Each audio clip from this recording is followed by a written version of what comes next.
Kagabo uti gusoma somera ngaha Kagabo wewe uhitondere mwana wa Umvirize haravuga ku murongo wa 33 haravuga ngo babubye musomere neza kandi ndazi nawe usubira kugirane kusaba turagusaba uramara banyura gatoya niyasonza aragiwe pastor byo niwe Kagabo ino Bibiliya si iyo wari usoma soma neza kakaga iyo n'inzego yo kwandika dabira neza uragasimbona ku karongo ka 34 ngwibi reka kwize somra sonza pastor none akakumengo hari akakwaba kasome nakone umuntu yashonza arajya iwe shawo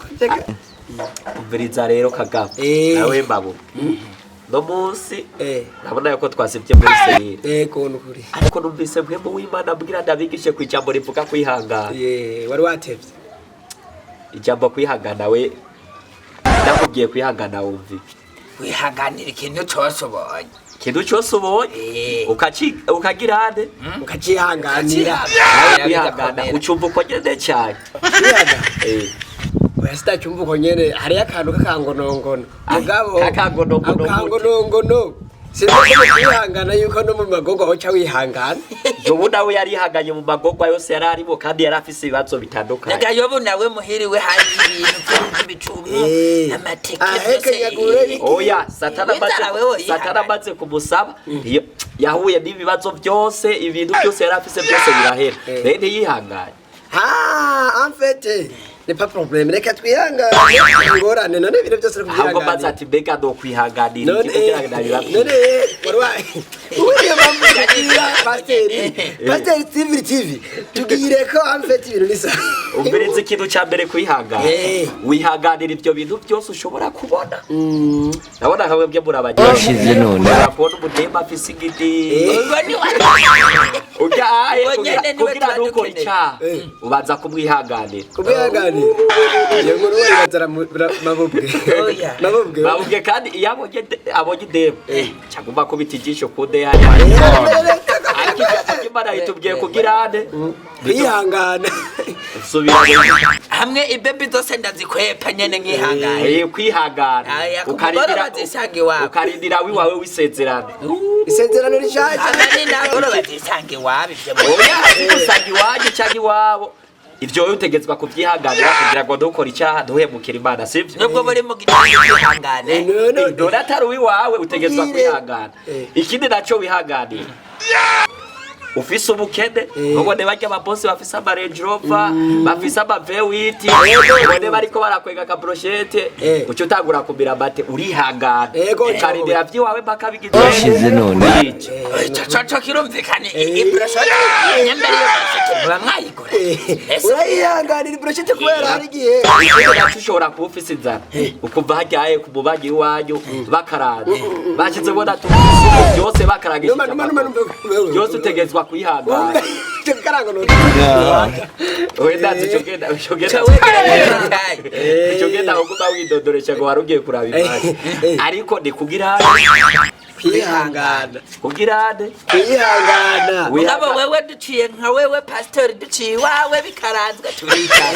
oya abarirase w'umuryango wiwaje oya kandi ko muza kundaba urihangana kandi wowe bike hanira bankana oya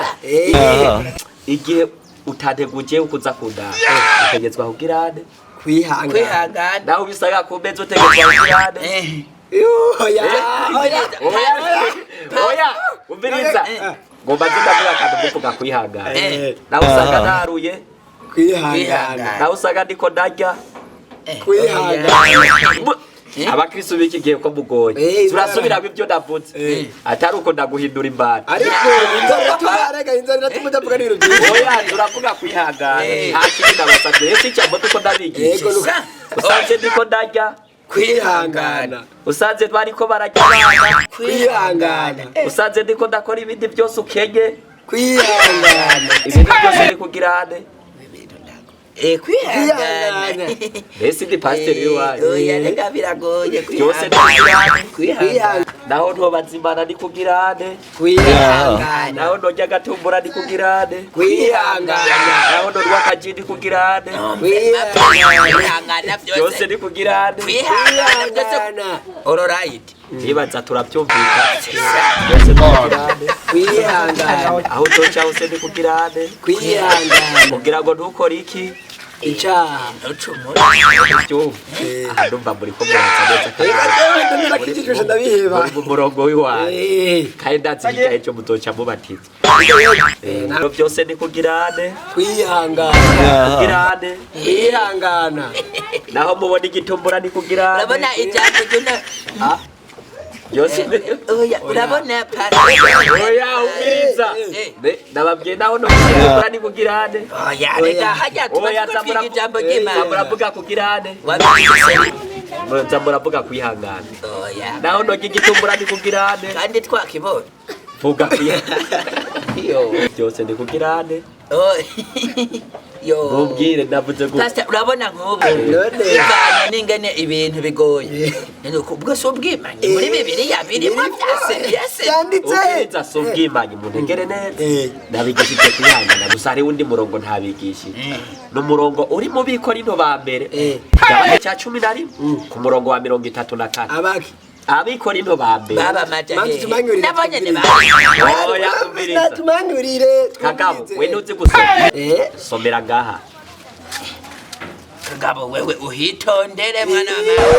wa umviriza haravuga ku murongo wa 34 haravuga ngo babuze gusomere neza kandi ndazi nawe usubira kugirane kusaba turagusaba uramara banyura gatoya niyasonza aragiwa ibyo niwe wavyishiriye ino bibiliya si iyo wari usomamo kakaga dabira ndetse agasimbona ku karongo ka 34 ngwibi reka mbize mazemesho somra byose pastor yabishije yasonza akakumengo hari akakwaba oya asomera ko umuntu yasonza arajya ibe aha ni kwande kwa bakorino oya aha muri ni kwande aha pasteur ni wanyu oya none murajya yoheko nababwiye igitumbura ni kugirane none nk'ubu wowe iyo ni rasiyo ya saa sita cyangwa niyo mu gitondo areka kanako mu gatondo oya arabugiye ko akanaka abakozi b'Imana rero ayo niyo mavuta muhora mutubwira umuntu wese ntiyazira arajya pastor urahemutse pastor ku gitumbura cha miyembi oya simbebusha ijambo niko ritubwira kandi ijambo ntabwo uca ku bindi kandi pastor nibaze gute ijambo umuntu wese ntiyasonza arajya iwe guys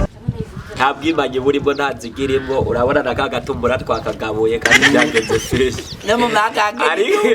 ariko hari abakozi b'Imana bameze kuko woye basoma ijambo ry'Imana ntibaritahure cyangwa bakaritahura uko bigombe ariko rino jambo ntiryahawe twebwe abarundi kandi ntiryahawe twebwe uno munsi ryari ryahawe Abikorinto bivaye n'ingene basangira ku ngaburo yera bakabikoraho uko bitabereye ariko no munsi mugenzawe naza nkuko Yesu yavuze ati tugiranire urukundo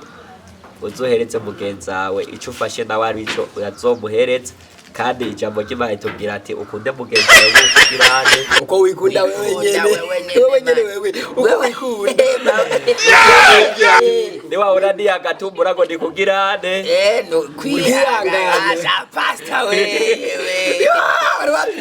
ari ibintu byose ndabizi ko ari twaje tukuvuna pasi ciao mugire subscribe follow ibintu bigende neza kumbure turabakunda kandi tubitayeho ciao